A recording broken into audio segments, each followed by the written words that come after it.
Hey everybody, this is Kathy from WholeHomeAndBodyHealth, and today I'm going to bring you another tip on how to boost your immune system. So right now, the whole world really is on heightened alert about keeping themselves healthy and doing whatever they can to really strengthen the immune system. And this is very, very important. And what I'm hearing from all over the place, wash your hands 100 times a day or more, keep your distance from people, take zinc, take elderberry, load up on vitamin C, all of these things which are very, very, very important.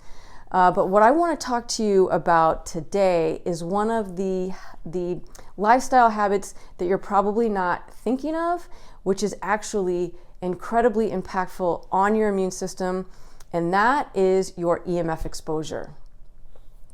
So if you followed my work at all, you know that I'm a building biologist and an electromagnetic radiation specialist. That means that I help people actually reduce their exposure to electromagnetic fields. And so what are those? Electromagnetic fields are on the light spectrum, and specifically what I'm talking about here are things like your cell phone, your Wi-Fi, your wireless Bluetooth, your Apple Watch, your Fitbit, all of these things that communicate wirelessly.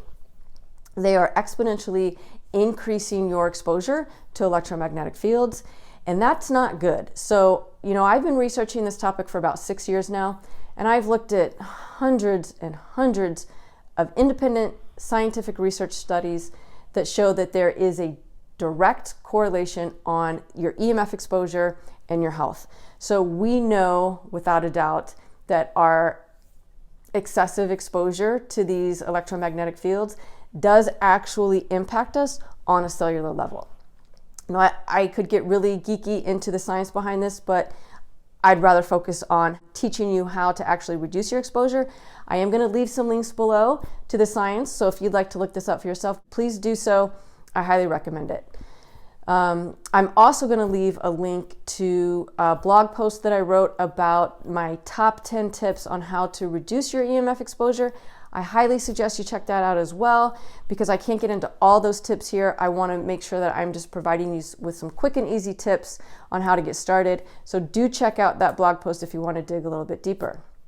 Now, because most of us are actually working from home now, our potential for increasing our EMF exposure is now a lot higher, because there may be multiple people in the house. We have to have a Wi-Fi connection in order to work, and a lot of us are working on our cell phones. So what do we do about this? Well, there's actually a lot you can do. The gold standard here is, if you have Wi-Fi in the house or if you need internet in the house, is actually just to hardwire. Now, that might sound crazy to you, but it's only been a few short years that we've actually had this wireless connection. It wasn't that long ago that everybody was hardwired. In fact, in this house, they are hardwired. So you can see Ethernet cords right here that are running along the wall, and they hardwire up to about 6 devices in this home. And you know what? You didn't even see those. You didn't even notice it. It can be really stealth. It's really not that big of a deal to run some Ethernet cables from your router to your devices. It's really that simple. And that way, you can turn off the Wi-Fi and you're completely eliminating the radio frequency from the router. You do not need Wi-Fi.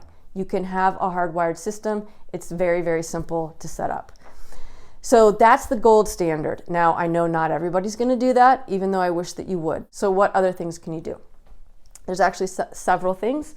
The first thing I want you to do is unplug your Wi-Fi at night. Okay, all you got to do is go to where the router is, unplug it, and you're done. Now, I want you to do this at night specifically because you don't need the internet at night. And it's the most important time where we want to reduce our exposure. EMF exposure can actually have a pretty big impact on your sleep. In fact, I get comments on a weekly basis about how much better people are sleeping once they take these small steps. And these are from people that don't even believe me. I challenge people to just keep their phone in another room, put it in airplane mode, turn off their Wi-Fi, and invariably every single week people say, I really didn't believe you, but wow, I'm sleeping a lot better. So if there's one thing you can do, unplug your Wi-Fi router at night. Now you can also put it on a timer, like this is a light timer, like a Christmas light timer. If you really don't want to get back there and unplug it every night, all you got to do is plug the router right into this, and then you set whatever time you want. Say you want the Wi-Fi to go off at 10 p.m. and you want it to come back on at 6 a.m. Whatever it is, you just set it to that, and then you plug this into the wall with your router plugged into here, done. You don't have to do a thing. It just goes off automatically at night and comes back on in the morning. This is a great thing to do, especially if you've got kids in the house, you're trying to limit people's screen time, that kind of thing. This can be a really, really great addition. Another thing that you can do is you can shield your router with something like cloth. So this is a specific cloth. It's cotton. It's got a little bit of silver woven through, and you can just drape this over your router, and it reduces your exposure by about 95%. I test these all the time in clients' home. They're extremely, extremely effective.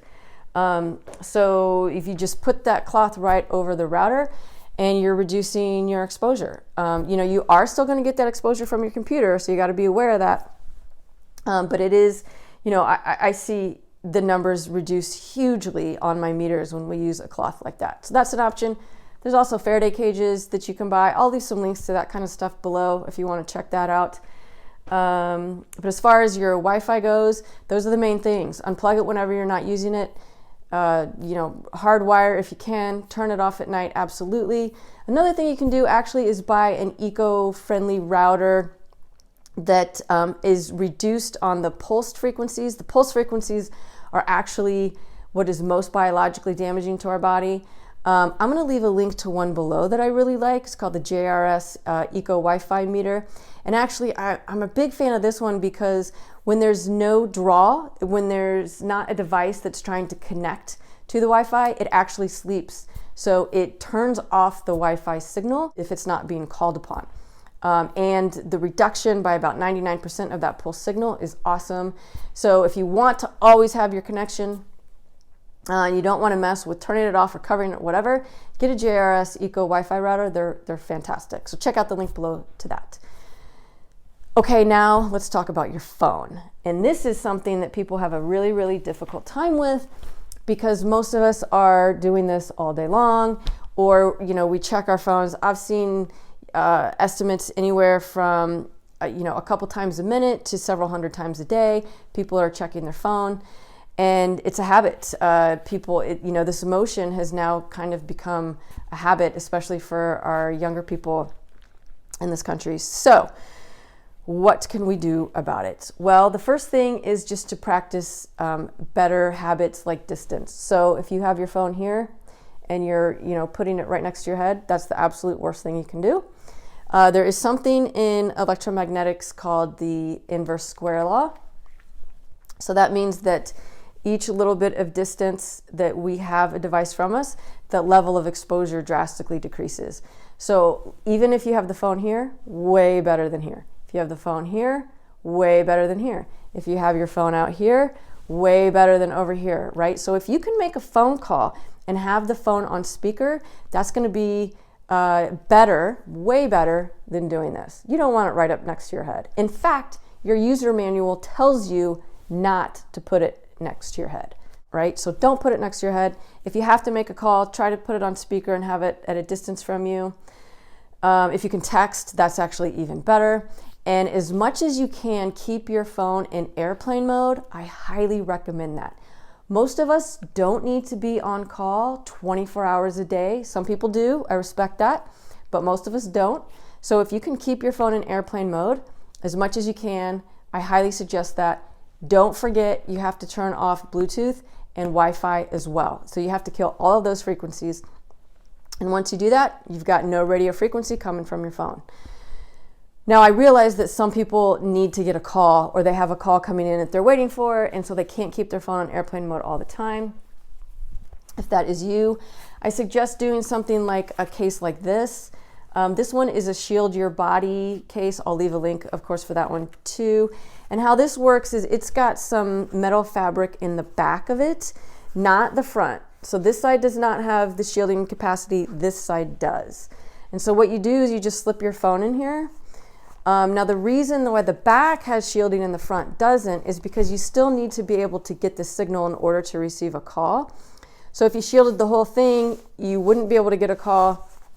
And some people theorize that that this actually makes the phone work harder and increases your exposure. You know, my meters don't really confirm that with a lot of accuracy, but, you know, regardless, having this kind of a system with the shielding in the back, not the front, allows you to still get the call, but it shields you from this side. Now, this works, and I've tested it, if you keep the back side pointed at you. So the way that this is supposed to be used is if you're going to carry it on your body, you have it the back exposed to you, or you have the, you know, in your pocket or in a bag, you always have the back facing your body, because then that's shielding the frequency from coming back at you. So you would never, you know, use it like this. You're not going to put it up to your head. That's a really bad idea. That actually increases your exposure because it bounces off the shielding fabric from the back and bounces back at you. So you can have this, you know, facing your body. So if you're just hanging out and you're expecting a phone call, you can use this. Just make sure that it's set up to where the back is facing your body instead of the front. And it actually does decrease your exposure. It's not nearly as good as, you know, keeping your phone in airplane mode or using a landline. That's actually the best option, is to use a landline. But for those of you have to have your phone on, something like this can at least help to reduce your exposure so you're not getting just blasted all day long, because there's really no reason for that. Another thing you can do, and I have several clients that do this, is actually have some kind of tin box. Yes, this is the whole tin foil, you know, hat wearing thing. But it works. It works really, really well. So when I'm driving in my car and I have passengers, everybody always has a phone. I know they're not going to put it on airplane mode even if I ask. So you know what? I have everybody put their phone in the box. And then what happens? Oh my gosh, we can have a conversation on the way to wherever we're going, and nobody's getting distracted by checking their phone. And this reduces the exposure completely. So this is something that I see a lot of families do, like at nighttime.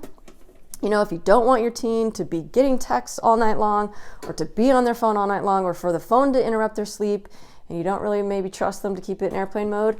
I know many families that just have a box like this, a metal box. You know, it doesn't have to be a super cool Star Wars lunchbox, it could be whatever. A nice looking tin box. I have several clients that, you know, make this look really nice. And everybody has to put their phones in there for nighttime, and then that's it. So that works too. So as you can see, there are a lot of methods you can use to still be connected and to still live your life while reducing your exposure. So again, you know, I just want to encourage you to put some of these steps into place, because more than ever, we need to reduce our exposure in order to protect our immune system. I really want you guys to take this seriously, because I'm telling you, you know, when I started to reduce my exposure, my entire life changed, because I had never felt better in my life. I didn't realize how much of my health symptoms were actually from this EMF exposure. Definitely go check out my blog on those top 10 ways to reduce exposure. I got a lot more tips in there. And check out the science if you really want to dive into this a little bit deeper. And that's it. A couple of quick and dirty tips on how to drastically reduce your EMF exposure. I hope that was helpful. Of course, please leave any questions below. If you've got any questions whatsoever, I want to help you out with that. If you found this video helpful at all, please give me a thumbs up. And of course, subscribe to my channel so I can continue to bring you some tips like this and to help you out in whatever way I can. So that's it. Thanks everybody. Have a great one, and we'll see you soon. Bye.